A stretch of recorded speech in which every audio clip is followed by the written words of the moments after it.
Good morning, students. Today we are going to see about first information technique. This is concerned with the judicial system and investigations. You know, if all human beings are very good and they live a life of love and affection for other human beings, there is no necessity of a police, no necessity of a governmental system itself or a judicial. Since we are all human beings, it's natural to do mistakes. So when we do mistake, if that mistake doesn't affect other human beings, it can be easily forgiven. But if it affects other human being, the affected human being will have an unhappiness. So when we remove that unhappiness of the person who is affected, or give the punishment to the person for doing mistake, we say it is justice. So first we must inquire about it, study about it, then give the punishment. So if the person has done the mistake, and now we should have a report of it. It is not just oral, there should be written. Modern day we know everything is written. In ancient period there was no writings. At that time discussions were oral. Now everything is. So the written document by a police officer about an incident that has happened is known as first information. The first one is when goes to the spot where the accident has taken or when it has taken place, or when somebody comes and tells him, he writes that. So that is known as first information. It is with the registration of an FIR that the police can begin their investigations into a crime. So if a crime has taken place, police will go there by somebody's information, and police writes down what is there. So that is the first information. If somebody has done something to us, we can go to the court, to the police station, and we can also file an FIR. So the police has to register the FIR. The law says that it is compulsory for an officer in charge of a police station to register an FIR if a person gives information about a cognizable offence, means punishable offence. Somebody looked at you, showed mimicry at your face, you cannot complain of FIR, telling that he looked at my face. That's not a punishable offence. But every day he does the same thing to make fun of you, then it becomes a cognizable offence. One day he saw as a funny action he did, we cannot do it. So that's the thing. So it's cognizable means punishable offence. So the law says that it is a compulsory for another. It's not an excuse. A police officer cannot say, I will not make FIR. It is compulsory from his part to make an FIR. You may see in movies many things. Movies are realities. That's imaginations. Okay? So, don't compare with the situation in a movie to a real life. That you must understand. So, station based on FIR. This information can be given to the police either orally or in writing. I can give the complaint to the police station in writing, or orally I go and say it orally. And the police officer writes down, then police officer shows me where it is written on, I can countersign it, telling that this is what I have told, this is correct. That is when we give complaint. If other than that police comes and makes FIR on himself, it is not necessary there should be a counter signature by anybody. He makes a report of what he has seen on this book. So that's also an FIR. Okay. This information can be given to the police either orally or in a writing. This kind of things, you might have seen in cinemas, this kind of formalities are there. So you might see police will go there, write down the things. So that is there. So the FIR usually mentions the date when the event has taken place, time and place. The time of the FIR, place from where the event has taken place, and time, if it is morning or evening or night or all those things, it is that's in the FIR. Details the basic facts about the offence, how the offence has taken, what he sees there. If two persons were fallen over, they were fighting each other. One person was wounded, another person was not wounded, or one person is dead, the person is not dead. So if there was a gang. So all those information, whatever he sees on the spot, he gets the information there. They are all those things he can write. That's the FIR, what he does. Okay, what he knows. That's it. But if he writes down looking getting information from somebody else, he has to get the counter signature of that person also. If he writes himself, no counter signature is needed. If known the identity of the accused and witnesses is also mentioned. If known, see that clause is there. If known, if the person is, when a police officer teaches there is a dead body is found, in FIR, he cannot say the such and how he knows it. If there is an identity card or something, he may be. If he doesn't know, no need anything.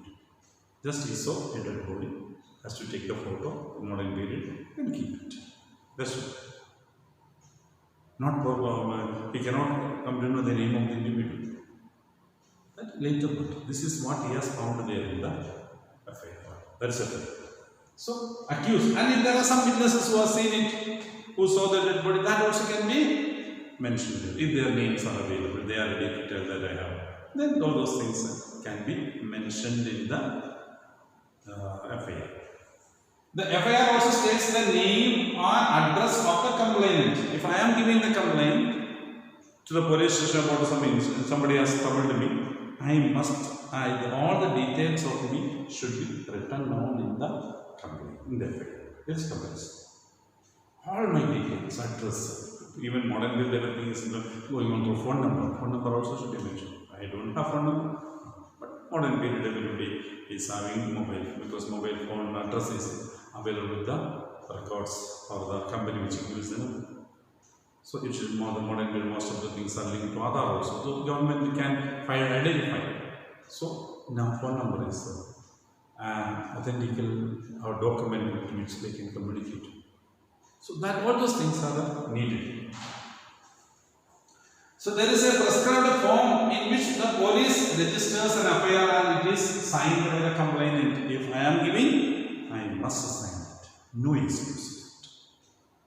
I cannot say, no, if police doesn't write what I said, I can say, no, I will not sign because it is not what I said. So it is the responsibility of the police to read it and make me hear if I am not able to read. Okay. If I am able to read, I must read and then only it should be. And it should be as much as possible in the language which is known to the person who gives complaint. That's so special. That's important. Okay. The complainant also has legal right to get a free copy of the FIR from the police.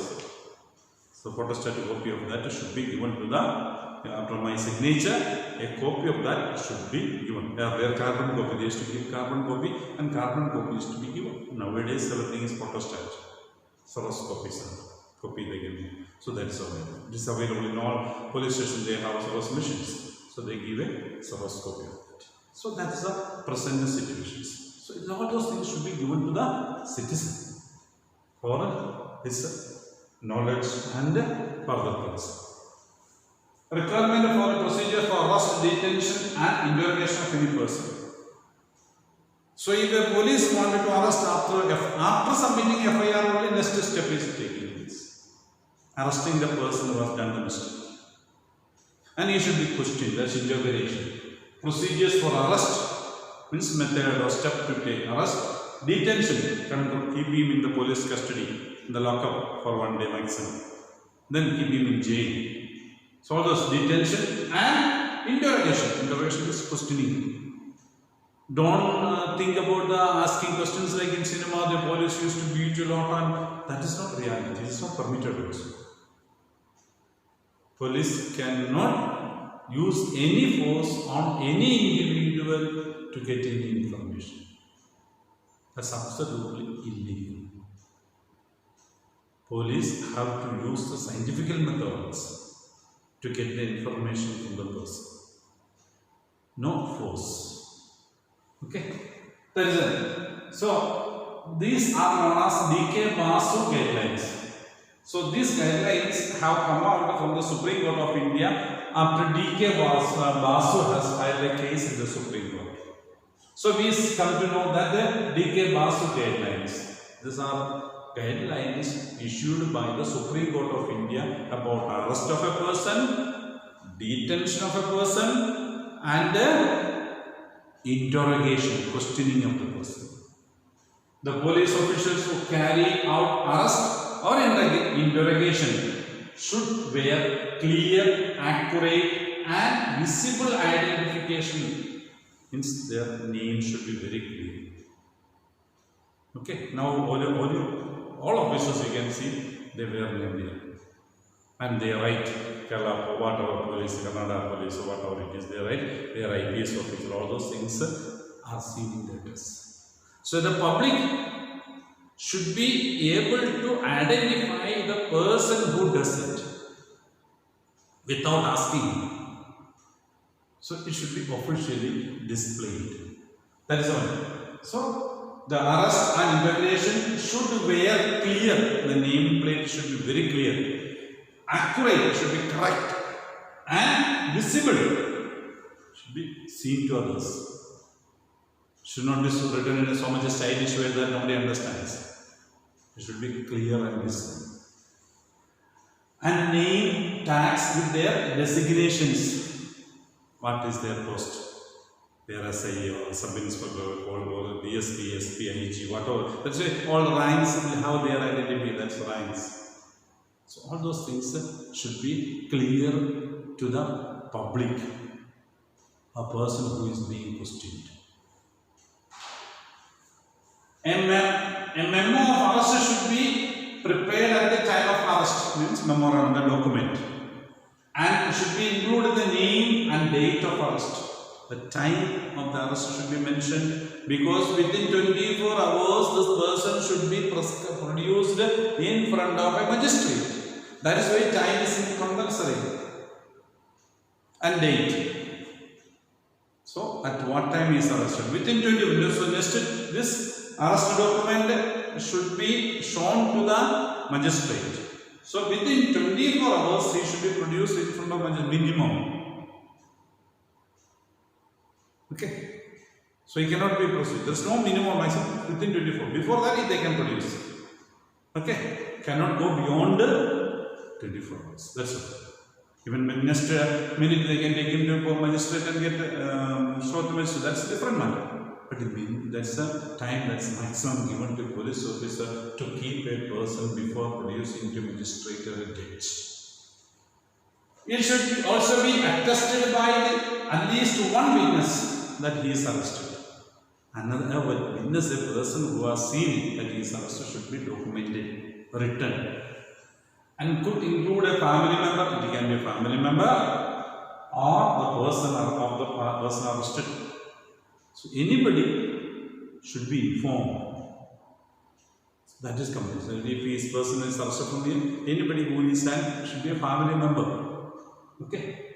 Family member should know if he is arrested, not a public or the friend or relative should know that he is arrested. It's compulsory. Okay? The arrest memo should be countersigned by the person arrested. He should sign, okay. See, all those things, date, time, everything is correct, my details, family details, everything is correct. He should sign. That's a countersign. Police officer will sign. Next is a column. The arrested person also should sign in the document. The person arrested, detained for being interrogated has a right to inform relative, friend or well-wisher. So he tells this person should be informed. The police officer is bound to inform the person, whoever he tells. It may be a relative, it may be a friend or a well-wisher, whoever it is. It is a responsibility of the police officer to inform it. This is detained for being interrogated has a right to inform. So he can inform or the police can inform. So secretly nobody can be arrested. When a friend or relative lives outside the district, the time, place of arrest and venue, the custody must be notified by the police within 8 to 12 hours after arrest. The person is not near that area, it is far away. Then within 8 hours to 12 hours, that person should be informed. If the person is nearby, easy to him. If far away, he should be informed within 8 to 12 hours. Criminal offence is considered to have been committed not only against the affected witness but against the society as a whole. A criminal offence is not against the individual who is affected. Somebody kills somebody, it is not only to the person who is killed but to the entire society. So government takes up the responsibility to fight the case against the person who is dead, because it was the government's responsibility to protect that person. That's it. So since government could not protect, so government takes up the responsibility to punish the person who has done the mistake. So it is the responsibility of the government to arrest the person and to punish the persons who have done such kind of crimes. Okay. So the case are called state versus culprits. So the government, the state versus government of India or India versus the person who has done that mistake. It is like that, it is a case. So that is the situation. Okay, the public prosecutor is one of the figure now. We are coming to the case. Public prosecutor. So this is the public prosecutor who represents the interest of the state. He has to argue for the person who is killed in front of a judge, and he is paid the salary by the government. Public prosecutor's salary is paid by the government. He is the person who must argue for the government or the state of India. It is his responsibility. The person who has done the mistake, he should be punished. The person who is dead and gone. Okay, so the person who has done the crime to the members of the society where the responsibility lays with the state. That's the Indian state of India. So the state. He or she has no role to play in the investigation procedure. Public prosecutor has nothing to play with the investigations. When the case comes to the court and the police will come and give all the evidences to him, with that he has to present the things in front of a judge. See, this is the person who has done the mistake. That is the responsibility of the public prosecutor. Okay, as an officer of the court, it is his or her duty to act impartially. No favoritism to anybody, to the government or to anybody, and present the full and material facts. You might be seeing in cinemas, that's opposite many things. The public prosecutor will be supporting the offenders or the accused persons. But reality, they should be like this. Impartially and present the full and the material facts. Witnesses and evidences before the court. witnesses will be called, evidences will be, all those things should be produced in front of a judge. Enable the court to decide the case. So he is the person who works with the judge, with the police. He is the link with the police and the judge. The investigation, everything is done by the police. That police record, the investigation matters are presented to the judge in a proper manner for the judge to understand the case and give the punishment. So that's a public prosecutor. Okay, that's a public prosecutor. Okay, thank you.